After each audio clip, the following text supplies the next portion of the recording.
Guten Abend, Herr Moand, student in aus dieser Business Law class. Tut mir leid, let me start again in English. Hello Professor Mo and students of Business Law class. For those of you that do not recognize me, I am Albert Einstein. I am here with my good friend and fellow inventor Leonardo da Vinci. With the members of Team Bravo, we are going to discuss counterfeiting in a couple of parts of the world. Leonardo, what do you have to say about the counterfeiting problem? Thank you, Albert. Counterfeiting is a terrible thing. People have been stealing my inventions for generations. Unfortunately, I did not have the protection of things such as patents and copyrights. Let's talk to Team Bravo and see what they have to add. Hey Joey, what have you got for us?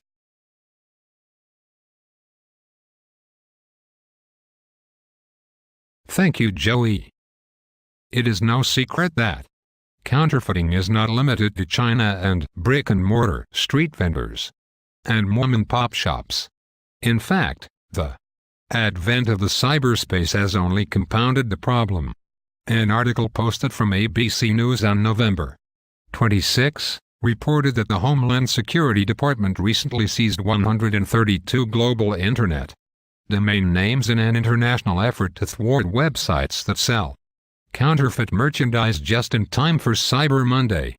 Investigators stated that, although most of the sites reflected goods produced in and shipped from China, the problem was not limited to just China. This recent crackdown demonstrates that counterfeiting goods causes lost jobs, impacts profits, and ultimately, consumers are cheated. Counterfeiting is not just an American problem. It is a global problem with much work still to do. Who else has something to add? What did you discover, Carl?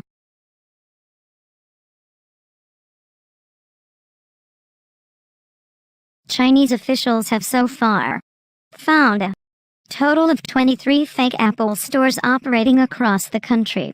In case anyone had any doubts, commerce officials in China have helpfully posted notices at city marketplaces warning that the sale of counterfeit goods is illegal. It is not only foreign brand owners who get hurt by all this underground activity. Chinese firms also suffer.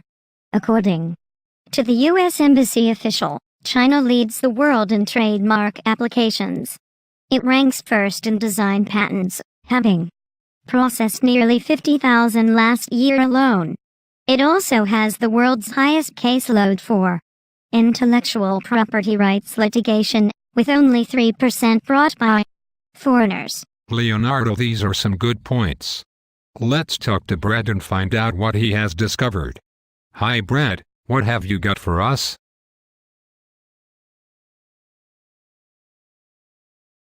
In addition to clothing, electronic goods, and many other trademark items, the biggest threat to the U.S. economy is North Korea's ability to produce extremely high-quality U.S. currency, specifically $50 and $100 bills referred to as super dollars.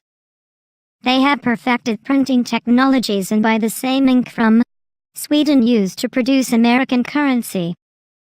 The currency is distributed to many foreign countries and the profits help fund the North Korean regime.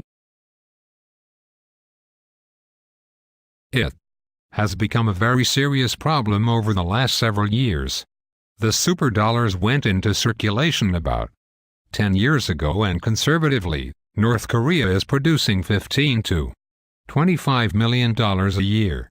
Some estimates are much higher at several $100 million a year. Sure, Brad. North Korean counterfeiting is a direct attack on a protected national asset. Widespread distribution of the superdollars will undermine worldwide confidence in U.S. currency and start to reduce the value of legitimate U.S. currency. If the counterfeiting continues to increase, it will eventually cause significant damage to the U.S. economy. In addition, the profits to Pyongyang could be used to obtain more weapons technology, or even aid in funding a North Korean nuclear program. Yes, of course. A recent redesign of U.S. currency has had some positive effect in slowing the flood of counterfeit notes. Also, U.S. policy focuses on law enforcement and political and diplomatic pressure to help eliminate the problem. Always a pleasure, Brad. So Brandon, I'm sure some of the class think that counterfeiting and violating copyright law are one and the same. Is there a difference? What do you mean? Think about the recording studio. A studio recording a group's new original piece for the first time. This would not be violating any copyright law.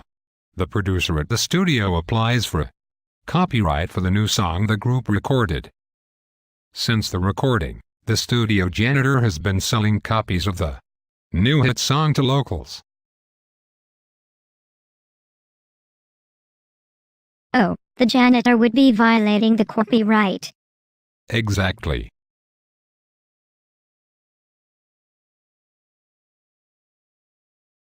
Okay, I think I see the big picture. The larger the operation, the closer to counterfeiting it is. Does counterfeiting come at a higher cost if the counterfeiting CEO gets caught? That is, if you would consider the counterfeiting mastermind a CEO. Makes sense to me. Allow the creators collect on the product of their genius by purchasing legitimate copies.